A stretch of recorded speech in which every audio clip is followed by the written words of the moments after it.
자, 361페이지예요. 물권 변동이에요. 물권 변동이라는 것은 물권의 발생, 변경, 소멸하는 현상을 전부 다 일컬어 물권 변동이라고 하죠. 이러한 물권 변동이 일어나는 원인은 당사자 사이에 거래행위라는 법령을 했기 때문에 발생하는 경우하고 법령에 의하지 않고 법률 규정에 따라서 발생하는 경우가 두 가지 원인에 의해서 발생합니다. 자, 이런 경우에 362페이지에 공시의 원칙, 개념 정도만 좀 정리해 두시고 알아두시면 되겠어요. 공시 원칙이란 것은 공시 방법을 갖추어야 한다는 원칙이고, 이 공시의 원칙은 부동산의 경우는 등기로 공시하게 되고 동산의 경우는 인도하는 방법으로 공시하게 돼 있죠. 따라서 공시의 원칙은 부동산에도 동산에도 다 적용됩니다. 여기 정리하시면 되고요. 그 다음에 363페이지에 공신의 원칙. 이 공신의 원칙은 이 공시 방법을 신뢰한 사람은 보호해야 한다는 원칙이에요. 이게 공시 방법이 뭐예요? 바로 이거 아니겠습니까? 이 공시 방법을 신뢰한 자, 믿은 사람은 믿은 대로 권리를 보호해준다 라는 원칙을 공신의 원칙인데, 이 공신의 원칙은 우리 민법에요, 선의취득이라는 제도에 의해서 인정하고 있어요. 이거는 어디에만 적용되냐면 동산에만 적용하고 있고, 따라서 동산에만 공신의 원칙이 허용돼요. 여기에만. 부동산에는 적용하지 않습니다, 이게. 그러니까 여기는 인정할 수 없겠죠. 부동산에는, 그죠? 따라서 부동산에는 공신의 원칙이 허용되지 않는다. 동산에서만 선입취득 제도를 통해서 공신의 원칙이 허용된다. 이렇게 정리합니다. 보통 이제 공신의 원칙이란 것은 자기가 신뢰를 했다면 신뢰한 그곳에서 그대로 권리를 취득해라, 이런 것이에요. 그래서 보통 거기에 보시면 양갈로 2번에 연혁에 있죠. 거기에 보면 두 번째 줄에 사람은 자기가 신뢰를 둔 곳에서 신뢰를 찾아야 한다 라든지 손이 손을 지킨다 라고 하는 것, 또 동산은 취급할 수 없다 라고 하는 것, 이런 의미가 바로 전부 다 공신의 원칙을 인정하는 하나의 법원이에요. 법원. 그래서 법의 명언이다 이 말이죠. 법 영역에서. 자, 그 다음에 364페이지에 물권행위 나오죠. 보통 물권행위는 우리 민법 총칙에서 성질은 처분행위다 이렇게 했죠. 물권행위는 처분행위 한 모습이다. 예로서는 소유권을 양도하는 행위라든지 지상권, 지역권, 전세권, 질권, 저당권을 설정하는 행위라든지 이런 것들이 이제 물권행위죠. 그렇죠? 자, 이러한 물권행위는 채권행위의 관계, 이 두 개의 관계가 어떻게 되냐라는 문제예요. 채권행위는 예컨대 매매 계약 같은 거죠. 그러면 매매를 통해서 소유권 양도하잖아, 그죠? 그러면 소유권 양도는 물권행위고 매매 계약은 채권행위란 말이죠. 자, 이 두 개 관계를 우리는 365페이지에 물권행위의 독자성, 그 다음에 366페이지 가면 물권행위의 유인성, 무인성, 무인성, 유인성 다 좋습니다. 이 문제가 생긴다는 거죠. 그래서 여기에요, 물권행위의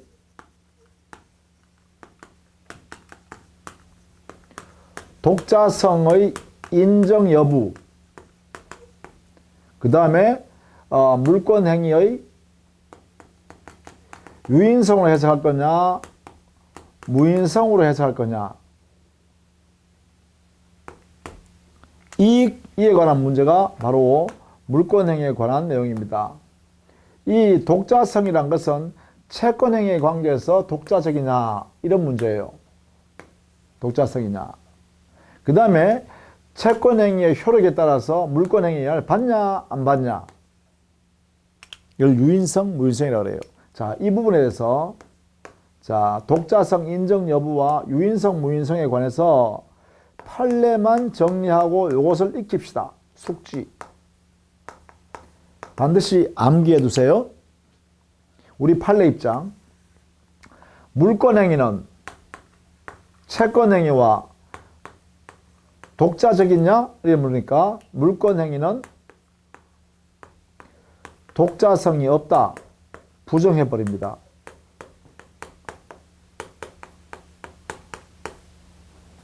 우리 판례예요. 독자성을 부정해버려요. 그러니까 채권행위 매매계약 속에 소유권 양도행위라는 물권행위를 같이 함께 어우러서 합체돼서 한다. 합체돼서 한다. 이렇게 해석하기 때문에 따라서 물권행위에는 유인성 관계다. 이렇게 해석합니다. 독자성을 부정하고 유인성을 인정합니다. 이렇게 해요. 자, 이게 판례 태도입니다. 물권행위는 채권행위 매매계약과 별도로 독자적으로 하는 것이 아니라 매매계약이라는 채권행위 속에 물권행위를 같이 어우러져서 합체돼서 한다. 따라서 매매계약이라는 채권행위가 무효가 되면 당연히 인과관계에 영향을 받아서 인과관계에 있기 때문에 따라서 물권행위인 소유권 양도도 무효다. 이 매매계약이 유효여야 이 소유권 양도행위인 물권행위도 유효다. 이런 이야기입니다. 그걸 우리는 유인성 인정 이렇게 표현한다는 거예요. 이렇게. 자, 이것을 우리는 꼭 알아두세요. 요 지문으로 나오면 이렇게 해야 돼요. 독자성은 부정하고 유인성을 인정하는 것이 판례다. 자, 이 내용이 우리 교재에는요, 367페이지에 제일 위에 보면 학설과 판례 해놨고 양갈로 2번 유인설 해놨죠. 거기에 유인설 보면 판례는 해놨잖아요. 판례. 채권행위가 즉 매매계약이라는 채권행위가 불성립, 무효, 취소, 해제, 기타 사유로 실효가 되었다면 물권행위인 소유권 양도행위도 당연히 영향을 받는다라고 해석한다. 그렇죠? 자, 이 부분을 꼭 알아둡니다. 자, 그 다음에요. 368페이지 등기. 등기 제도로 넘어옵니다, 이제. 자, 이거는 등기는 뭐예요? 첫 번째, 기본적으로 우리가 알아둬야 할 거는 부동산의 공시방법이다. 그죠? 부동산의 공시방법이다. 예외적으로 동산인 선박의 경우도 선박 등기를 합니다. 예외적으로. 선박이라는 동산에 대해서 등기로 공시합니다. 이것도 알아두시면 좋겠죠. 선박은 등기로 공시한다. 그 다음에 두 번째, 등기는 부동산에는 건물 그리고 토지가 있거든요. 그래서 건물 등기부가 있고 토지 등기부가 있다. 그래서 두 가지가 있다. 그죠? 두 개. 이렇게요. 그 다음에 등기는 이렇게 세 번째, 물건을 기준으로 편성했죠. 그래서 물적 편성주의다. 물적 편성주의다. 동시에요. 물적 편성주의면서 등기를 할 때는 공동신청주의다. 공동신청주의다. 즉 등기 권리자와 등기 의무자가 공동으로 신청해야 할 때 등기를 해준다. 세 번째, 이 등기부는 어떻게 구성되어 있냐 하면 한 개의 부동산에 한 개의 등기 용지로 구성되어 있습니다. 1부동산 1등기 용지로 구성되어 있다. 그 다음에 이 등기함에 있어 가지고는 등기 공무원은 원칙적으로 형식적으로 심사한다. 등기법의 절차에 따라서 필요한 첨부 서류를 다 갖추면 등기를 해주는 거다. 실질적으로 당사자가 유효한 거래행위를 했느냐 여부를 따지지 않는다.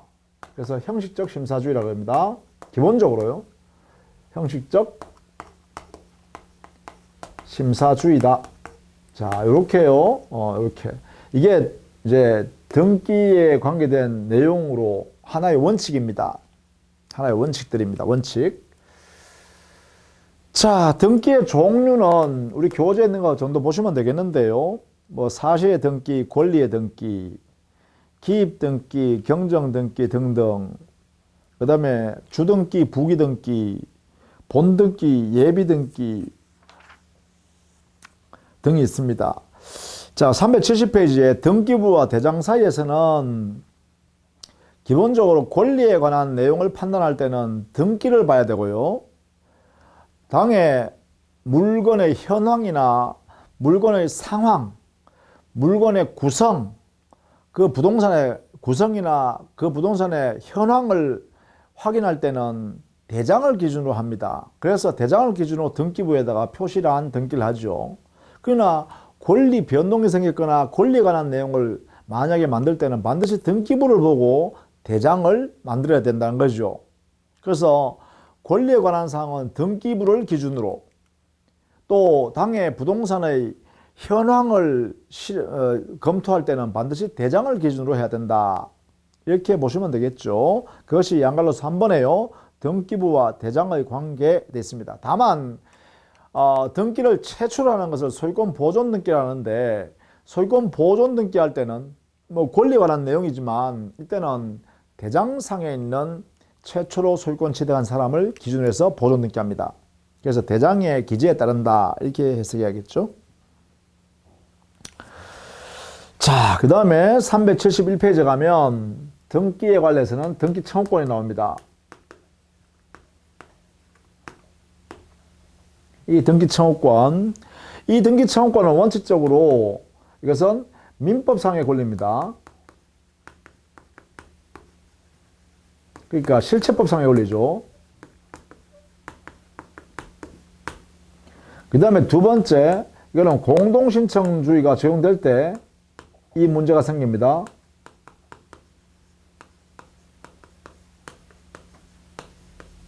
적용 아래에서 등기 청구권의 문제가 생깁니다. 그 다음에 세 번째, 등기 신청권과 구별되죠.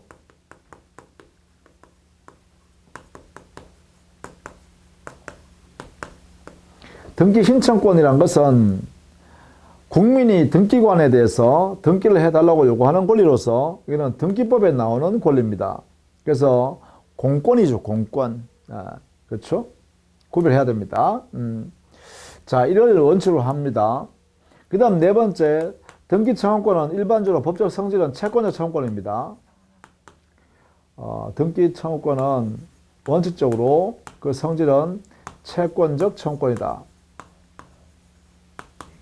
이래 되겠죠. 성질은요. 이게 원칙입니다. 원칙.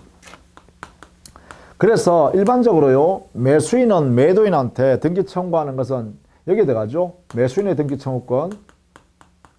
또 수증자, 증여받은 사람의 등기 청구권은 기본적으로 채권적 청구권이고, 이것은 채권이니까 소멸시효 10년에 걸리는 거죠. 10년의 소멸시효에 걸립니다. 일반적 채권이니까, 그죠? 이렇게 된다. 기본입니다. 다만 여기에 물권적 청구권도 있긴 해요. 예를 들면 매매계약을 해제하거나 매매계약을 취소하고 난 뒤에 매도인이 매수인한테 등기 마소해라 하는 마소 등기 청구권은 채권 청구권이에요. 그 이유가 바로 여기 있죠. 유인성, 독자성을 취하기 때문에, 독자성 부정설 유인성을 취하기 때문에 판례는, 그러니까 매매계약을 취소해버려서 없애버리면 매수인 앞에 넘어갔던 소유권도 당연히 물건이 매도인한테 복귀된다라고 해석하는 거죠. 그렇게 되기 때문에 그렇습니다.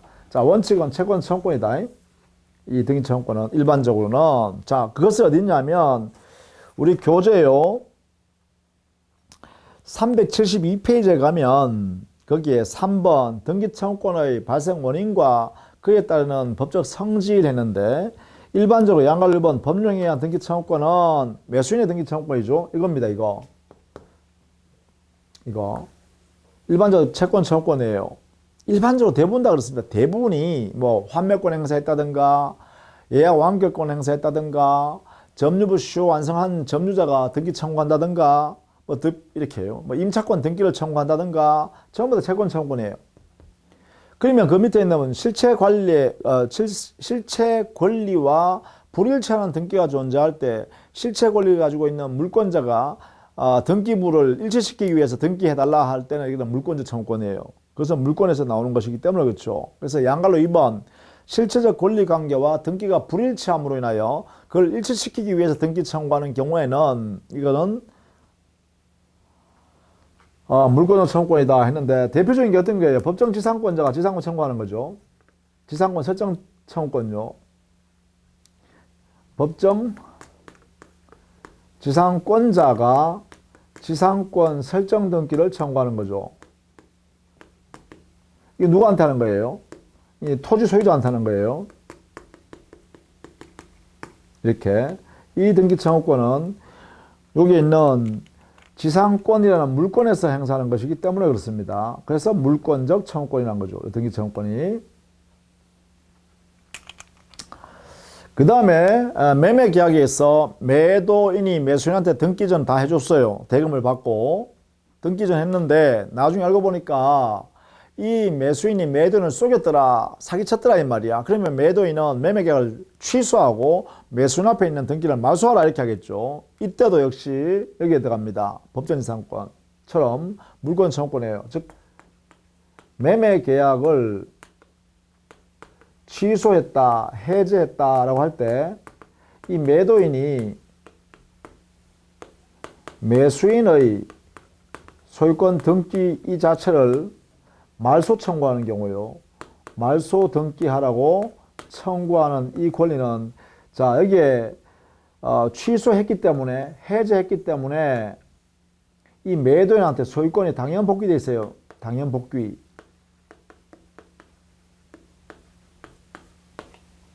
매도인에게 소유권 당연 복귀. 따라서 여기는 소유권 없는 상태로 등기를 존재하기 때문에 이 매도인이 소유권에 기해서 야 등기 말소해라 라고 하는 이 청구권이죠. 그래서 이 등기 청구권은 소유권에 의한 물권적 청구권으로서 이렇게 행사하는 거다 이런 이야기예요. 그래서 매매계약이 취소됐거나 매매계약이 해지된 경우 또 무효사유에서 무효가 된 경우 그러면 매도인은 소유권이 그대로 가지고 있다는 거죠. 소유권을 그대로 매도인이 가지고 있기 때문에 상대방 매수인 앞에 있는 소유권 등기는 소유권 없는 상태에서 등기만 존재하니까 이 소유권에 대해서 내 소유권 침해하지 마라 라는 방해 배제 청구에게 말소 등기 청구의 성질은 소유권에 의한 방해 제거 청구를 하는 거예요. 제거 청구. 이게 바로 요거죠. 말소 등기 청구권이죠. 자, 이런 것도 전부 다 물권적 청구권입니다. 자, 그 다음에 등기의 유효권인데요. 형식적 유효권이란 것은 자, 등기의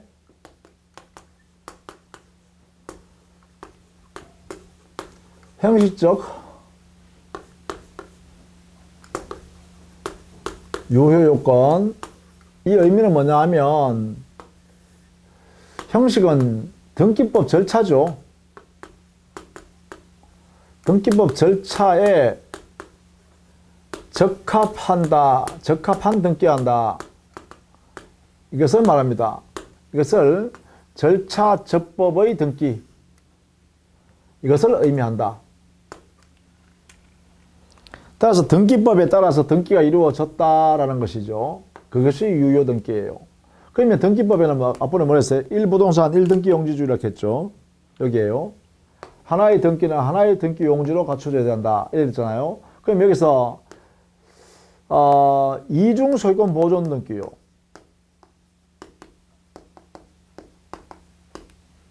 그러면 선 보존 등기가 먼저 된 보존 등기가 이게 유효겠죠. 이게 유효한 등기고 후 보존 등기는 원칙적으로 무효인 등기입니다. 이렇게 해결하겠다라는 것이죠. 선 보존 등기만 유효다 원칙적으로. 이 뒤에 있는 이 보존 등기 이건 무효인 등기예요. 그럼 여기서부터 이루어진 소유권 이전 등기 이것도 무효죠. 이건 뭐라 그래요? 이것을 우리는 등기에 공신력이 없다 그래요. 무효인 등기를 아무리 신뢰했더라도 보호 안 한다. 그래서 등기의 공신력은 없다. 이렇게 해석해야 돼요. 등기의 공신력이 없다. 왜냐하면 선 앞에 되어 있는 보존 등기가 무효라고 한다면 당연히 여기 근거하여 이게 유효한 등기인 줄 믿고 자기 앞으로 소유권 등기 했더라도 이 사람은 등기는 무효인 등기일 뿐이에요. 그래서 보호되지 않는다라는 것이죠. 이렇게. 그래서 등기의 공신력이 없다. 이렇게 해석하자는 것입니다. 자, 이중 소유권 보존 등기. 요거 정리, 요 정도만 하시면 되겠죠. 자, 그 다음에 374페이지 가면 실질적 유효 요건이 있습니다. 등기의 실질적 유효 요건. 또 그 의미는 또 뭘까? 등기의 실질적 유효 요건이라는 것은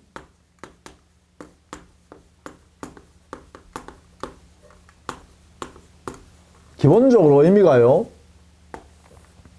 실질적 했으니까 거래하는 당사자 사이의 의도하고 등기 내용이 일치해야 한다. 이런 뜻이죠. 당사자 의도와 등기 내용이 일치대로 해야 한다. 라는 것을 우리는 실질적 유효권이라고 그래요. 예컨대 말입니다. 갑과 을이 갑의 소유 A 토지를 사고 팔기로 해서 계약했다면 을에게로 소유권 이전 등기는 반드시 A 토지 소유권 이전 등기가 되어야 유효한 등기죠. 그런데 갑의 소유 B 토지가 잘못되어서 어떤 사유로 인하여 을한테로 이전 등기되어 있다. B 토지가. 그러면 이 등기는요, 당사자 의도와 다른 내용이잖아요. 그래서 무효라고 해야죠. 또 마찬가지로요, 갑이 을한테요, 돈을 1억 원 빌리면서 A 토지의 저당원 설정하기로 갑과 을이 합의했어요. 그런데 어떤 사유로 B 토지에 갑과 을 사이에 합의도 없었는데 저당원 등기가 을한테 있더라 이 말이야. 그럼 이것은 뭐예요? 당사자 의도와 일치되지 않죠. 그럼 이것은 B 토지에 대한 저당원 등기는 무효인 등기다 이거죠. 그게 뭐죠? 바로 당사자 의도와 등기 내용이 일치되지 않는다 이 말이에요. 그러면 유효하지 않다는 거죠. 자, 이것을 우리는 등기의 실질적 유효 요건이다 이렇게 표현해요. 자, 이런 내용으로 여러분이 알아두시면 좋겠고, 자, 그 안에서 375페이지에요. 만약에 중간 생략 등기가 있으면 어떻게 될까? 자, 이 중간 생략 등기란 것은 이런 모습입니다. 갑 소유 부동산이 있는데 토지를 할까요? 토지인데 갑이 을한테 매도 처분하고 토지를 이렇게 넘겨줬습니다. 인도했는데 이게 미등기 상태예요. 그런데 미등기 상태에서 을이 병한테 다시 전매한 거죠. 전매. 매도한 거예요. 그래서 대금을 받고 병한테 토지를 넘겼어요. 인도했어요. 그러면 등기를 해야 되죠. 병이 소유권 취득하려고 하면 소유권 등기를 이렇게 해야 되는데 이 등기를 어떻게 했느냐 하면 갑의 등기에서 갑이 병한테 직접 이렇게 이전 등기를 했다 할 때 이 병, 제일 마지막에 산 병의 소유권 등기를 우리는 중간이 생략되어 있는 등기다 라는 뜻입니다. 이렇게. 이게 중간 생략 등기죠. 이렇게요. 그럼 이 사람은 최초 매도인, 최초 양도인 해도 좋고요. 이 사람은 최종 매수인 또는 최종 양수인 해도 좋습니다. 그럼 여기에 을이라는 사람은 뭐예요? 중간자 이렇게 표현합니다. 이 가운데 끼어 있는 사람들이 있다면 이걸 중간자라 그래요. 그래서 최초 매도인, 중간자, 최종 매수인 사이에서 최초 매도인의 등기를 최종 매수인 앞으로 등기를 이전해 줌으로써 중간에 중간자의 소유권 등기를 생략했다. 이런 의미에서 중간 생략 등기라고 한다. 자, 이때 중간 생략 등기 유효냐라는 문제죠. 소유권 등기 있으면 소유권 이전 등기, 소유권 이전 등기 이렇게 해야 되는데 한 번만에 이렇게 등기해버렸다는 거예요. 그러면 이 소유권 등기가 유효하냐라는 것이죠. 여기에 대한 논의가 바로 중간 생략 등기가 난 문제다. 자, 원칙 이 중간 생략 등기는 유효한 등기다. 왜냐하면 실체관계에 부합한 등기면 우리 판례가요 언제나 유효하다라고 판시하고 있어요. 실체관계에 부합하는 등기다라고 하면 우리 판례가 유효한 등기라고 해석한다 이렇게 하고 있어요. 여기에 근거해서 병이 실체적으로 소유권 취득할 대상자죠. 이 토지의 대상, 그죠? 왜냐하면 갑이 을로부터 대금을 받고 토지 넘겨줬고 매도인이 넘겨줬고 다시 을이 병한테 대금을 받고 토지를 넘겨줬다면 그 토지 소유권을 취득할 실체관계를 가지고 있는 사람은 병이 소유권을 취득할 실체자다, 그죠? 그래서 등기부에 병이 소유자다라고 등기되어 있으면 그것은 실체관계와 등기 부분이 부합한다. 합치되어 있다 이 말이야. 그럴 때는 어떻게 하자고? 유효한 등기라고 해석하겠다는 거예요. 그래서 이 소유권 등기인 중간생략 등기는 병이 소유자로 등기되어 있으므로 실체와 등기가 일치하는 내용이다. 자, 여기에 관한 내용을 이제 여러 가지 정리했는데 그게 375페이지 제일 밑에 있죠. 동그라미 3번. 이미 격려된 중간생략 등기의 유효성 했는데 여기에 되어 있습니다. 판례는 3자의 합의가 있다면 유효하면 물론이고 합의가 없더라도 376페이지 재료예요. 합의가 없더라도 그 등기가 실체적 권리관계와 부합하는 경우에는 유효하다라는 것이 판례다. 이거죠. 이거. 다만요, 이 중간생략 등기가요, 무효가 되는 경우가 있습니다. 이게, 이거죠, 이거. 이게 무효 등기가 되는 경우가 있습니다. 어떤 경우냐면, 이 당의 토지가 토지거래 허가구역 내의 토지인 경우요. 이럴 때는 중간생략 등기를 허용하지 않는다. 이게 판례입니다. 토지거래 허가구역을 지정하는 것은 지가의 폭등을 막고 투기꾼들이 못 들어오게 하려고 하는 거잖아요. 그런데 중간생략 등기를 인정해버리면 거래할 때마다 지가가 막 올라갈 거 아니에요. 토지 가격이. 그러면 중간생략 등기를 인정해 줘버리면 이 범위 안에서 그러면 결국은 이 토지거래 허가구역 지정하는 이 취지가 의미가 없어져 버리죠. 그래서 우리 판례는 토지거래 허가구역 내에서의 토지에 대한 중간생략 등기는 효력을 인정하지 않겠다라는 것입니다. 자, 이 부분을 꼭 알아두시기 바랍니다. 무효라고 확정되는 것은 이 부분이다. 그죠? 토지거래 허가구역 안에서의 중간생략 등기. 자, 그 다음에 중간생략 등기를 최초 매도인에게 최종 매수인이 직접 등기를 청구할 수 있는 경우는 이거죠. 이렇게 해요. 최종 매수인이 최종자가 최초 매도인한테 이게 직접 청구하는 거예요. 직접 등기를 청구할 수 있는 이런 경우는 어떤 경우냐? 이렇게 바로 3자의 합의가 있어야 합니다.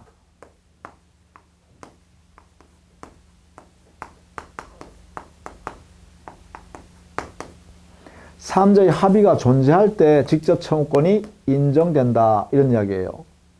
삼자의 합의란 것은 여기에 최초자, 중간자, 최종자 이 3자가 중간생략 등기 해주겠다라는 합의를 한 거예요. 그래 되면 최종 매수인이 최초 매도인한테 야 직접 소유권 넘겨주세요 라고 청구할 수 있다는 거예요. 이렇게 청구해가지고 가져가도 된다는 거죠. 요것만 가능합니다. 3자의 합의가 존재할 때 이럴 때만 가능하다.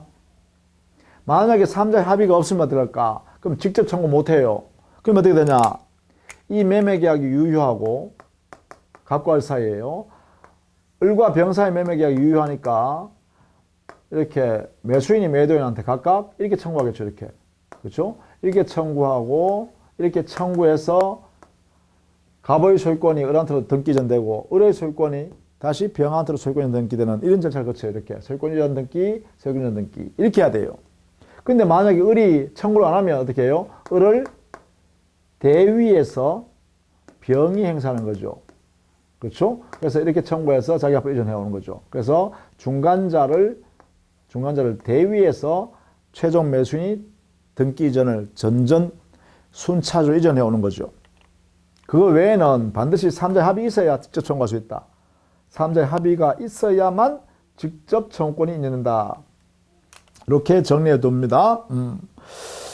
자, 그 다음에 374페이지 제일 밑에 보시면 양갈로 4번에 무효등기 유용이 있죠.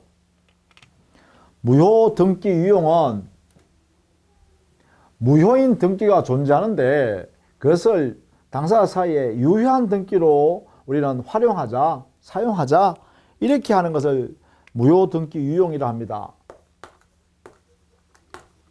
무효등기가 존재하는데 이것을 유효한 등기로 사용하기로 합의하는 것, 이거 유용이죠. 이걸 통해서 유효등기로 써먹는 거예요. 이렇게 바꾸는 거죠. 이렇게 인정하는 거죠. 자, 그러면 이때 유용할 때는요, 어떤 제한이 따르는데 그 제한이 두 가지가 있습니다. 이 두 가지가 바로 요건이죠. 무효 등기를 유용하기 위한 요건은 두 가지입니다. 하나는 이 무효 등기를 유효한 등기로 써먹으려고 그러면 어떤 등기가 되냐면 사항란 안에서의 등기가 됩니다. 사항란 내에서만 허용됩니다. 이 말은 갑구난과 갑구난 또 을구난에서만 무효 등기를 사용할 수 있다는 거죠. 따라서 표시란 등기는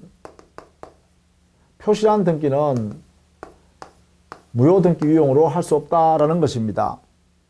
그래서 우리 판례도 이런 게 있죠.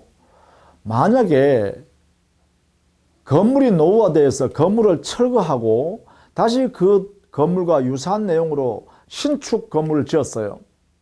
그러면 종재 멸실해서 없애버리는 건물의 소유권 보존 등기 있을 거 아닙니까? 그 보존 등기를 신축한 건물의 보존 등기로 유용하자, 이 가능할까? 안 된다는 거예요. 그 이유가 왜 그러냐면 그 소유권 보존 등기를 유용하려고 그러면 그 전제가 표시란 등기, 즉 건물의 구조, 층수, 그 다음에 구성 요소, 면적 이런 것들을 표시란 등기를 해야 되는데 그 표시란 등기부터 유용을 해야 된다는 거죠. 근데 표시란 등기는 유용이 안 되잖아요. 따라서 멸실된 건물의 소유권 등기를 신축한 건물의 등기로 유용하는 것은 표시란 등기부터 해야 되기 때문에 허용되지 않는다. 자, 사항란 등기에 내에서만, 이 안에서만 무효 등기를 유용할 수 있다. 두 번째, 이 유용을 합의할 때까지, 합의가 있을 때까지, 합의까지 등기상에 이해관계에 있는 제3자가 있으면 안 됩니다. 이해관계자가 없을 것. 제3자의 이해관계에 있는 사람이 나타나 있으면 등기부상에 그때는 안 된다 이 말이죠. 자, 이 두 가지의 전제를 요건으로 해서 유용이 가능하다. 이렇게 되겠죠. 자, 무효등기 유용. 자, 이런 내용을 여러분이 이해해 두시면 되겠다라는 것이죠. 자, 그 다음에 377페이지 가면 등기의 효력이에요. 등기가 이루어지면 등기에는 어떠한 효력이 있는가? 이게 등기의 효력인데요. 기본적으로 가등기는 가등기인 채로는 실체적 효력이 아무것도 없습니다. 없다. 그래서 무효인 등기가 그 등기부에 있다 하더라도 가등기 명의자는 야, 무효 등기면 말소해라 이런 권리가 없습니다. 왜? 실체적 권리가 아무도 나오니까. 그래서 추정력조차도 없습니다. 나중에 보겠습니다만 추정력조차도 가등기에는 없습니다. 이걸 알아두셔야 돼요. 이때 가등기는요, 본등기 했을 때만 유효한 의미가 있어요. 가등기에서 본등기가 이루어질 때. 자, 본등기를 하게 되면 경료라는 것은 등기를 했다라는 거예요. 자, 본등기, 가등기에서 본등기 했다라고 하면 이때는요, 본등기의 순위가 요게 가등기 할 때 주어졌던 순위로 됩니다. 이게 소급하죠.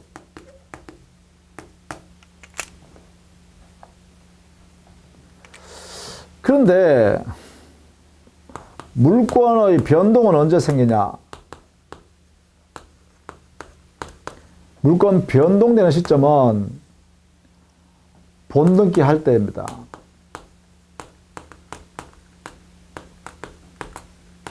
이렇게 정리해 두셔야 돼요. 요 두 가지를 반드시 알아두셔야 돼. 여기는 장래효죠. 본등기 한 때부터 효력이 생기니까요. 자, 이렇게 가등기 효력 정리를 해 두시고요. 그 다음에 본등기요. 이 본등기는 권리가 물권 변동의 효과가 발생하죠. 즉 창설적 효과가 생겨요. 그 다음에 그 외에요. 우리 교재 379페이지에 있는 제목을 쭉 한번 살펴보시면 되겠죠.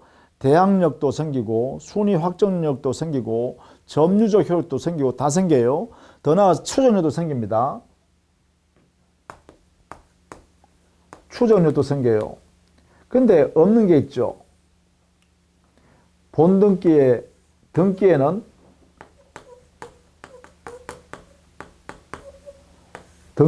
공신력은 없습니다. 무효인 등기라 그러면 그 무효인 등기를 아무리 자기가 믿고 신뢰했다 하더라도 권리를 취득할 수 없습니다. 믿은 사람이. 그래서 등기에 공신력은 없다. 이렇게 표시해야겠다. 그죠? 자, 그러면 우리가 조금 공부해야 될 게 뭐냐면 추정력입니다.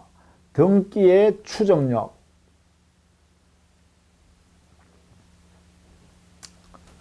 등기의 추정력만 여러분은 조금 이해해 두시면 되겠어요. 추정이란 것은 여기 등기는 본등기입니다. 본등기의 추정력입니다. 자, 추정이란 것은 1응 인정해 둔다. 등기 안에 있는 내용대로 그냥 일단 인정해 두겠다라는 것이고, 이때 본등기는요, 유효한 등기든 무효인 등기든 모두 인정됩니다. 추정. 무효, 유효 관계없습니다. 무효인 등기여도 추정력이 생깁니다. 다만 저기에 사자 명의 등기라든지, 즉 사람이 사망한 사람인데 그 사람 이름으로 등기가 이루어졌다라고 하면 이것은 인정할 수 없습니다. 무효 등기, 추정력이 없습니다. 여기는 추정력이 없다. 그 다음에 허무인 등기. 이 세상에 존재하지 않는 사람의 이름으로 등기를 해놨다. 이것도 역시 추정력은 인정되지 않습니다. 무효 등기이면서 안 돼요. 나머지는 된다는 거죠, 모두. 자, 이것만 예외. 그 다음에 이게 추정을 일단 인정한다는 것인데, 이 추정의 힘은 우리 민법에 규정이 있는 것과 똑같습니다. 법률상 추정과 똑같은 효력을 준다. 법률상 추정으로 해석합니다. 이렇게. 그 다음에 일단 인정해 놨으니까 이 추정력을 번복하려면, 자, 인정된 내용을 번복하려면 입증을 해야 됩니다. 입증 책임을 지는 사람이 정해져 있겠죠. 자, 여기에 인정되는 내용을 이렇게 번복하려면 증명을 해야 됩니다. 누가 증명해야 되냐? 부정하는 사람. 여기에 일단 인정해 놓은 이 내용을 부정하는 사람이 아니라는 사실. 일단 인정해 놨는 내용을 아니라는 사실을 증명해야 할 책임을 부정하는 사람한테 맡긴다. 이게 되죠. 이게 이제 등기의 추정력의 내용이에요. 그럼 이때 추정이 되는 범위는 어디까지냐 하면 등기 내용을 추정해요. 등기부에 기재되어 있는 거 있죠? 그 내용도 추정해요. 예컨대 매매를 원인으로 을이 소유자다 이렇게 돼 있으면 매매, 유효한 매매가 존재한다. 을이 소유자이다. 이런 내용이 추정되는 거죠. 또 병에게 저당권자라고 등기되어 있다. 그러면 병이 저당권자이고 병은 돈 받을 채권이 존재한다. 이렇게 추정하는 거죠. 그러니까 등기 내용대로 이것을 일단 인정해 둔다라는 것이에요. 등기 내용대로. 그다음 두 번째는요.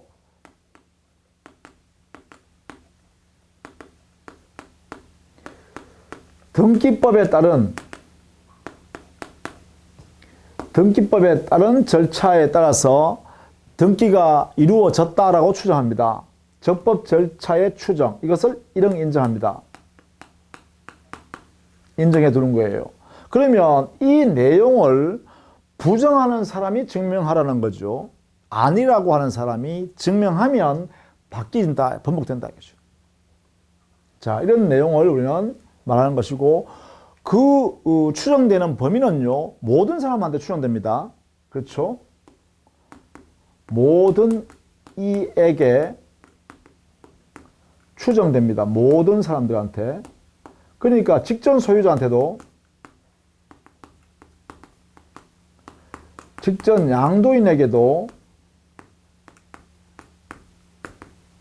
현재의 물권자, 소유자로 등기되어 있는 사람이 소유자구나라고 추정된다는 거예요. 이렇게. 그래서 이 사람한테도 추정력이 인정된다. 그죠? 직전 바로 앞에 있는 소유자한테도 그대로 적용된다는 것입니다. 자, 이런 내용을 알아두시면 되겠어요. 이게 추정의 의미다라는 것입니다. 자, 380페이지 가면 추정력의 효과에 있어요. 동그라미 4번에 있죠. 추정력의 효과는 기업, 기본적 효력은 입증 책임이 상대방, 부정하는 사람한테, 상대방이란 말은 이거는 부정하는 사람, 부정자입니다. 부정하는 사람에게 전환된다는 점. 그렇죠? 그 다음에 니은의 부수적 효과는요. 등기를 신뢰한 사람은 선의이고 무과실로 추정합니다. 추정의 범위가 이렇게 확대되는 거죠. 등기를 신뢰한 사람, 등기를 믿은 사람은 선의 무과실로 추정해요.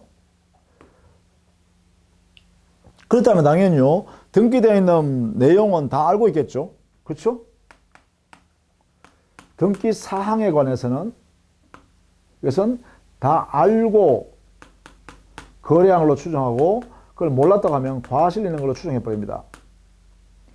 등기 사항에 대해서는 거래 당사자는 전부 다 알고 거래한다. 또 몰랐다면 과실 있는 걸로 추정한다. 이렇게 되겠죠. 이런 내용으로 추정합니다. 등기 사항에 대해서는 악의 과실로 추정한다. 신뢰한 사람은 선의 무과실. 등기 사항은 다 알고 있는 것으로, 몰랐다면 과실 있는 것으로 이렇게요 추정합니다. 자, 이런 내용이 등기의 효력이다. 이렇게 보시면 되겠죠. 자, 이렇게 했어요. 우리가 물권 변동의 기초적인 내용은 다 살펴봤습니다. 중요한 것들이요. 우리 시험에 지문으로 나올 수 있는 내용들을 다 살펴봤고요. 다음 시간에는 이제 구체적으로 부동산 물권 변동하고 동산 물권 변동하고 그 다음에 물권 변동 안에서 소멸 원인, 소멸 사유 이런 것들을 정리하도록 하겠습니다. 자, 여기에 물권법 총칙 부분이라고 하는데 지금 하는 다음 시간까지 하는 것을 물권법 총칙이라고 하는데 여기서 아마 우리는 물권법에서 한 문제 아니면 두 문제가 출제됩니다. 한 두 문제 정도 출제된다고 보시면 되겠죠. 자, 그러니까 잘 정리를 해 두시면 되겠고 강의는 내용을 여러분이 습득하시면 되겠다. 이렇게 되겠죠. 자, 수고했습니다.